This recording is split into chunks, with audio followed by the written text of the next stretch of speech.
morning, student. Today we discuss about observation of Mendel dihybrid class. Previous class में हमने आपको dihybrid class के बारे में एक्सप्लेन किया और डाईहाइब्रिड क्लास में आपने देखा कि डाईहाइब्रिड क्लास का जो फिनोटिपिक रेशियो आया था, यानी हमने कहा कि जो डाईहाइब्रिड क्लास, तो डाईहाइब्रिड क्लास का जो फिनोटिपिक रेशियो आया था आपका फिनोटिपिक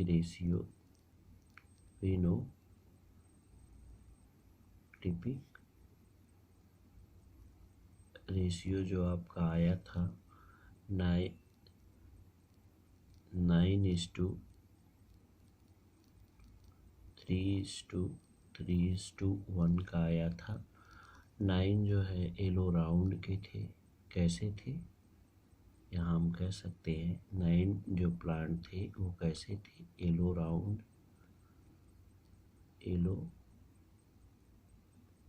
राउंड सीड वाले सीड मिला था। 3 जो था ग्रीन राउंड था या येलो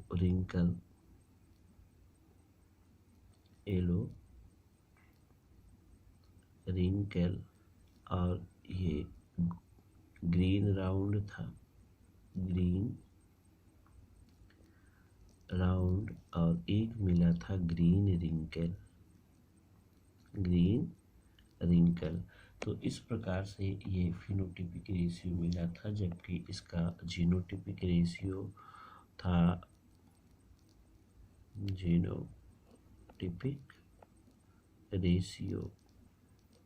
इसका जो जीनोटिपिक रेशियो आया था 1:2:2:2:4 4:1:2:1 तो इतना था इसका।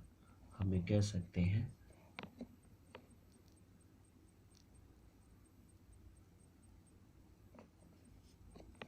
ये है इसका जीनोटिपिक रेशियो आया था। तो अब यहाँ पे हम देखेंगे डाईहाइब्रिड क्लास में मेंडल ने क्या ऑब्जर्व किया था। तो यहाँ पर हम आज आप डिस्कशन करेंगे डाईहाइब्रिड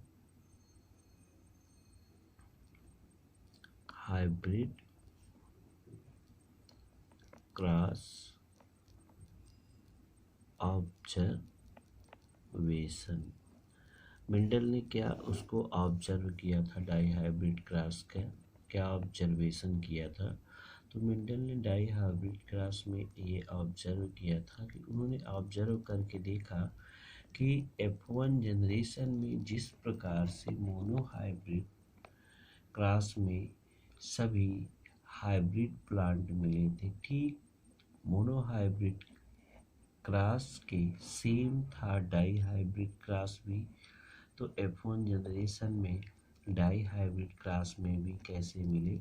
सभी डोमिनेंट कैरेक्टर वाले ट्रेट प्राप्त हुए उनको, और ये मोनोहाइब्रिड क्लास के सेम ही ऑब्जर्वेशन इसका आया था। लेकिन F2 जनरेशन भी लगभग मोनोहाइब्रिड क्लास के समान ही उसका ऑब्जर्वेशन था, लेकिन उसमें कुछ न्यू कॉम्बिनेशन अपीयर हुए थे।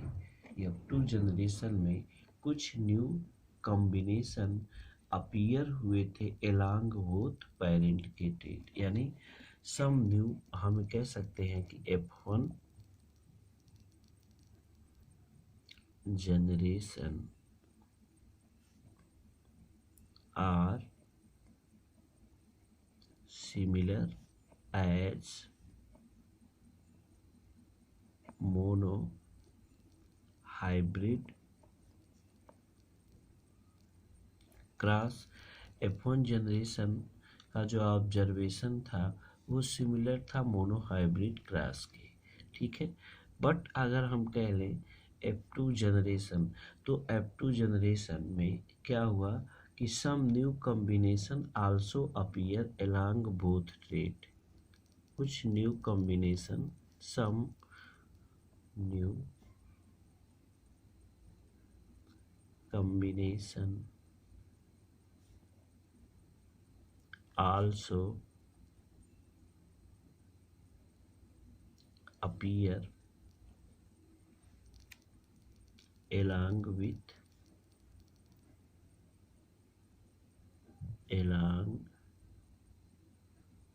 with both trait. यानी F1 का जो कॉम्बिनेशन था, F1 का जो F2 में कॉम्बिनेशन जो हुआ, कुछ न्यू कॉम्बिनेशन के साथ अपीयर हुए जिसमें दोनों कैरेक्टर देखने को मिले। तो along with both parent trait, यहाँ पे ऐसे लिखना चाहिए, some new combination also appear with both parent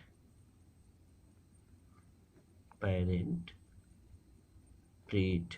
यानी जो F2 जनरेशन था उसमें दोनों पेरेंट के ट्रेट का कॉम्बिनेशन मिला, और दोनों पेरेंट के ट्रेट के कॉम्बिनेशन के मिलने की वजह से मेंडल ने इस डाई हाइब्रिड क्रॉस के आधार पर एक रूल को फॉर्मुलेट किया गया। इनके डाई हाइब्रिड क्रॉस के आधार पर एक रूल डेराइव किया गया जिसको कहा गया लॉ ऑफ इंडिपेंडेंट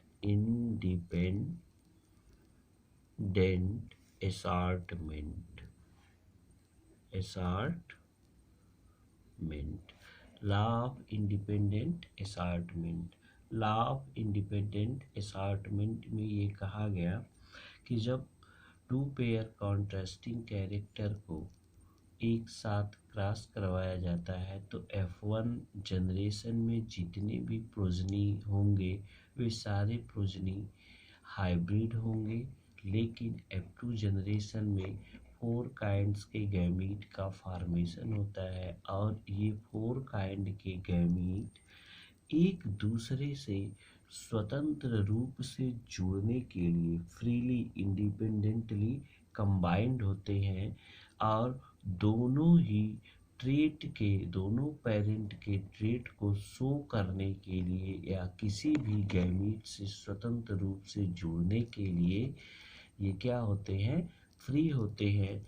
इसलिए इसका नाम रखा गया लॉ ऑफ इंडिपेंडेंट assortment।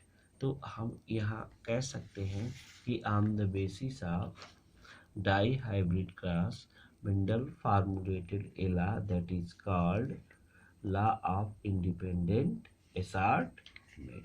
इसको कहा गया लॉ ऑफ इंडिपेंडेंट assortment के नाम से इसको जाना गया। तो अब हम यहाँ पे ये कह सकते हैं कि इंडिपेंडेंट assortment हम किसे कह सकते हैं, तो यहाँ पे हम इसका रूल्स भी आपको law of dominance, law of segregation, तो हम कह सकते हैं according to this law the two factor of each character. यहाँ पे हम कह सकते हैं ये लॉ ऑफ इंडिपेंडेंट assortment क्या होता है। यहाँ ऐसे यहाँ पे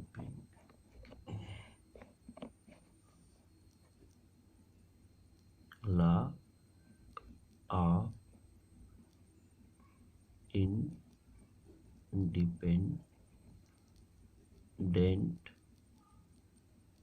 assortment, ठीक है। इसको हम ये कह सकते हैं, क्या कह सकते हैं, according to this law, according to this law the two factor of each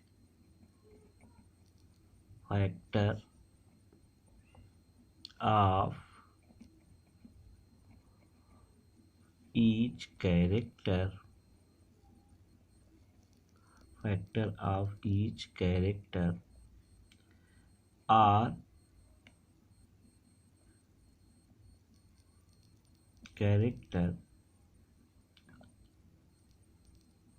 assort मतलब जोड़ जाते हैं, ASSORT assort मतलब जोड़ जाते हैं, ORR अथवा हम इसको क्या कह सकते हैं, ORR separate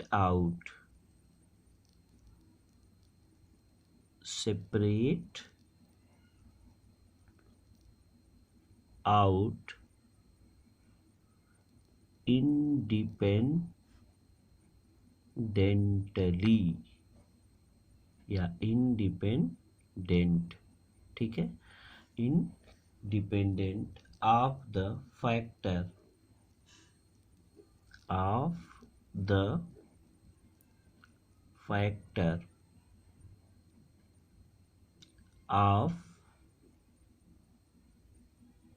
other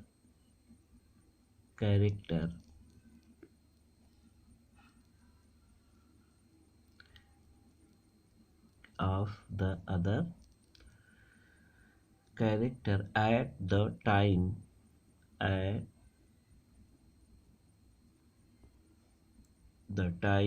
of gamete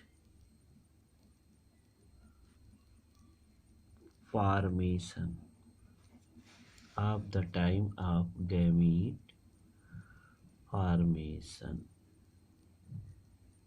and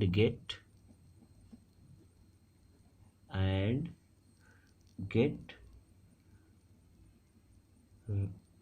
randomly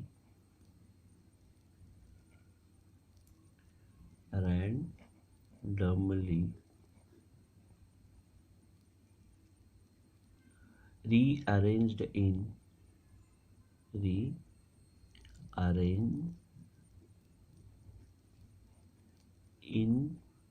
the offspring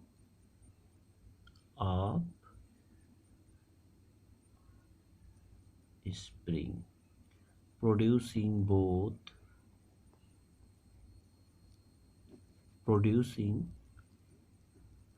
both parental